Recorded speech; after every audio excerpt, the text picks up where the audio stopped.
All right, what is up everyone? Today's video is a little bit different. It's a little bit of like a vlog style video. I figured I've gotten questions in the past about how one goes about practicing their instrument. So I thought today I'd just take you through like my morning practice. It's morning for me, which means like 11 something. Still getting my sleep schedule under control. This is better than usual. And yeah, it's cold outside, so I'm not going outside, and basically just gonna start warming up. So I'll position the camera in a good way and I'll walk you through it. All right, so correction, it's more like 1 p.m. I forgot because daylight savings was last night and it jumped forward 1 hour, I believe. Anyways, I've got Archetype cleaning up on my computer by Neural DSP, which is nice because it's a standalone plugin, which means that I don't have to open like any sort of like DAW like Ableton to start. So some thoughts on practice. My brain is still kind of waking up, but oh my God, how do I get this can open? I'm gonna use my pick. Kind of worked. So thoughts on practice. The way I approach practice is it's the act of addressing my deficiencies that I'm aware of. And deficiencies isn't meant to sound negative. It's just that practice is an opportunity to be brutally honest with yourself. I think most people know what they need to work on. They just don't want to work on it most of the time because it's kind of like a delayed gratification. It doesn't immediately feel good to work on things that you don't feel good about, which kind of makes sense. It's only kind of in the discipline that you end up feeling good in the long run. Personally, like what are some things that I know I'm deficient in or that I want to improve on or gain more of a mastery in? One thing is just a comprehensive knowledge of arpeggios across the neck. This is especially because I'm bad at playing over jazz changes, and I know I don't want to be a jazz player, but I know that I want to use jazz to gain a more comprehensive view of the neck. The fact that I still can't play over a lot of changes fluidly implies that I need to have a more comprehensive view of the neck, which requires some jazz vocabulary, etc. So that's one thing. Something I'm kind of on a whim addressing this month is just more of a way of playing blues that is interesting and actually follows the changes of the blues chords and can kind of meander inside and outside the pentatonic box and the blues scales and melodic minor and certain kind of notes that feel different within the blues vocabulary. So that's something for me. I want to have more seamless legato passages on guitar. I don't want to get stuck when I reach the lowest or the highest string when I'm playing legato or when I'm playing pentatonic runs. So those are all things that I know personally I need to address, and then I go about addressing them in specific ways. For example, I'll address the blues playing by finding a transcription of a blues guitarist that I like. So first thing I'm gonna do is just warm up.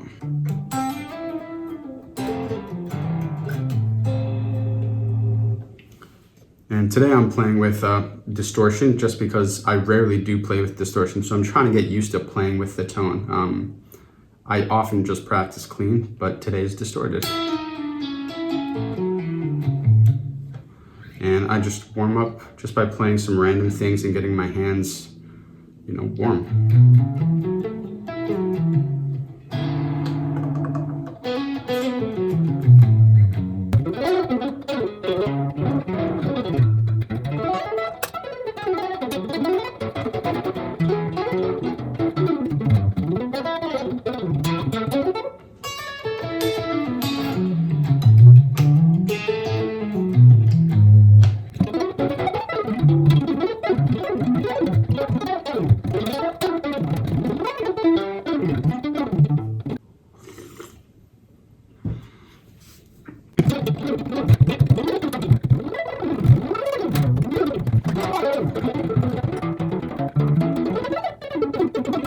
So now that I'm feeling pretty much somewhat warmed up, start just doing some more technique building stuff. So I'm gonna pull up a metronome on my computer.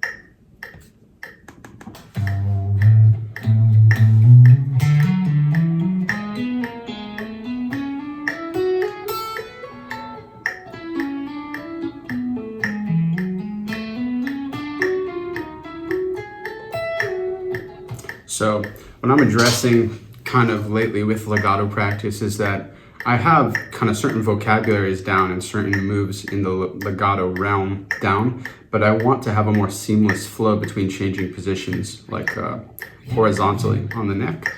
So usually what I'll do is try to just create a more streamless flow of notes and see if I can find ways of changing positions without stopping the notes.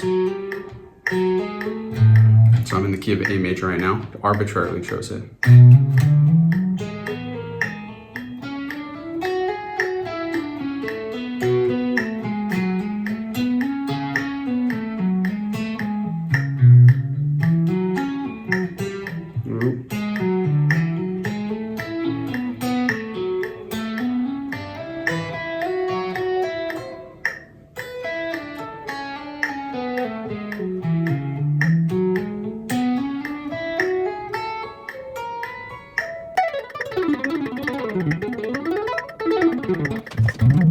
Speed it up.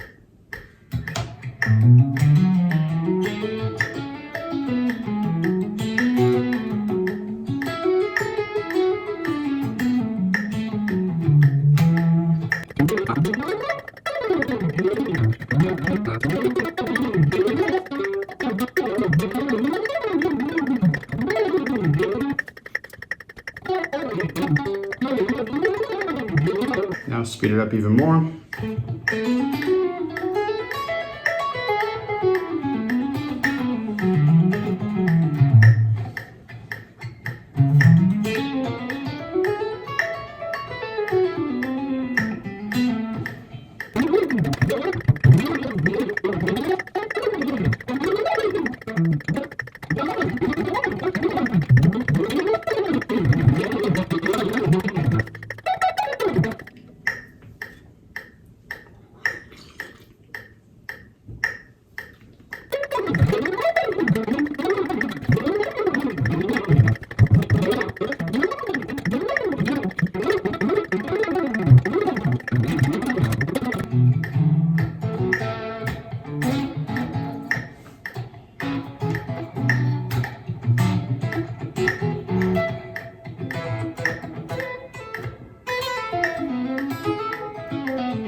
Depending on how much time I have each day, this will be longer or shorter. But what's good is that, I can know where my deficiencies lie. So the legato is going pretty well. I can just feel that at fast speeds, I'll start slowing down. Probably how I will solve that in the future is I will create certain muscle memory riffs that can help me when at faster speeds, I start to get stuck. I'll create some riffs that I can pull out of my pocket easily on a bridge passages. So the next thing we're gonna do is pull up soundslice.com, which is, if you've gone to my tab shop, that's where I keep my tab. This is the solo we are learning today. Shout out to Sean Tubbs, who does the solo, and Matt Sears, who transcribed it. Matt seems to transcribe all these guitarists that I just love, so I find his stuff on Soundslice really often, and we'll learn it to increase my vocab.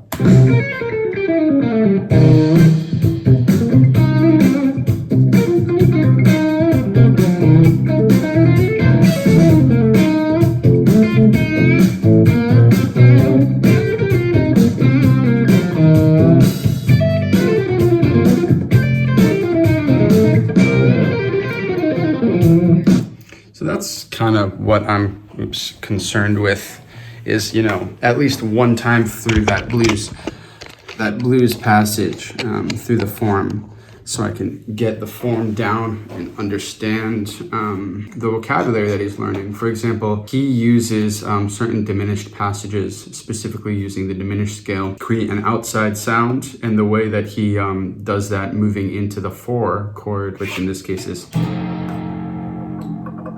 F7, is really clever. So I want to dig into that, and it's mostly because I want to know more blues vocabulary, but I don't want to sound like every blues guitarist out there. So I'm going to find material that sounds not like every blues guitarist out there, and I'm going to try to absorb it. So we're going to learn this at a slower speed. I already spent a little bit of time on this yesterday, so about that speed. So yeah, work through it.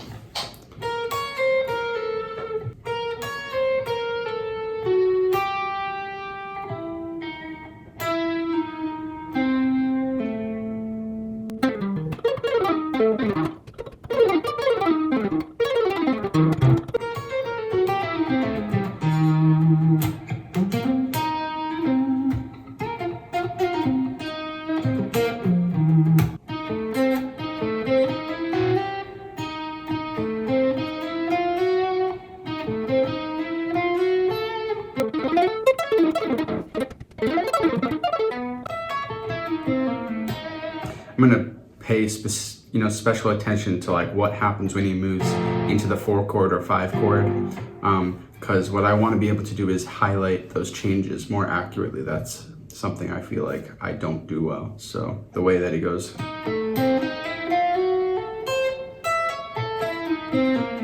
Right there. From this chord.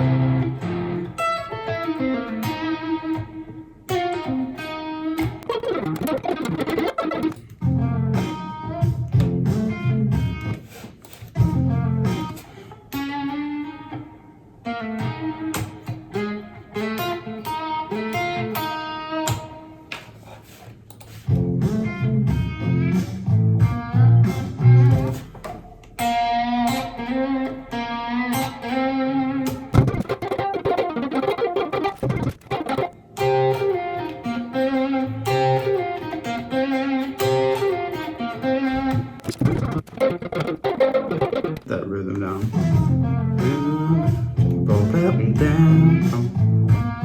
Okay.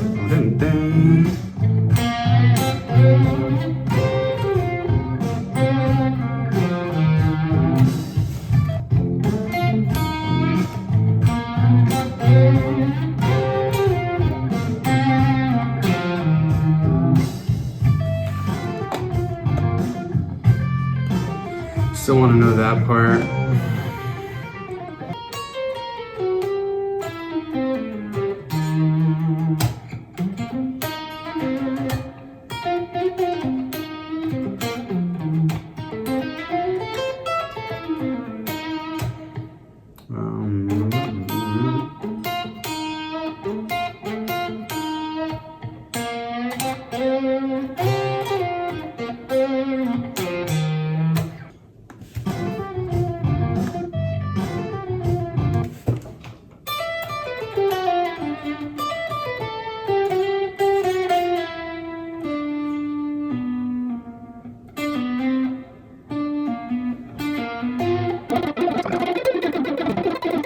That's good. That's taking note that he highlights the tritone in there.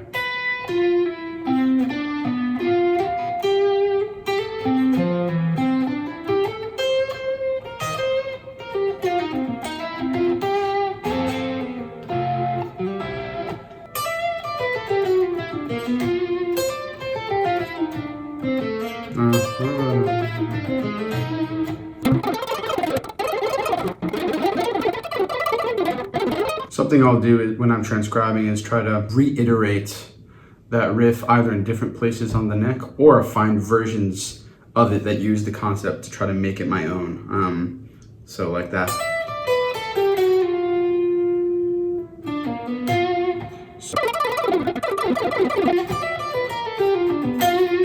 Like that.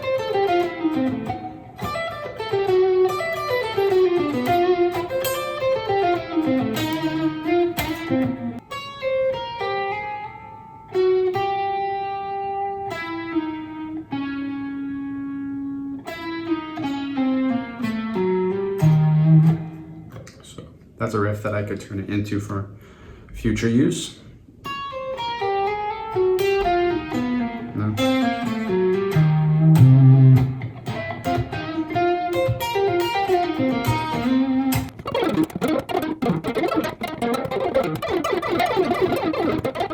What I might do from there would be to maybe play around with just writing a piece or two, or use more of these techniques. Maybe I'll start working on my picking. It depends what I want to do with that day. Today I was just planning on like around 45 minutes, and also so I could just show you guys a little bit of the process. This could go as long or as short as you want in terms of finding out different iterations, playing this in different keys, playing over a blues jam track is something I might do. Yeah, today I'm gonna be doing a little bit more production stuff, so I'll probably kind of transition to doing that and then maybe start practicing guitar a little bit more this evening now that I feel warmed up for the day. But yeah, I hope this kind of vlog style, I hope you guys dig it. It definitely would be dope for me if I could kind of seamlessly show you guys what's going on while I'm doing other things. I'll still planning on making lesson videos and more full-length guitar videos, but it's nice when I can kind of do my thing and then, you know, simultaneously show you guys what's up and maybe answer any questions that you guys might have along the way. I'll see you all next time, and as always, thank you so much for watching.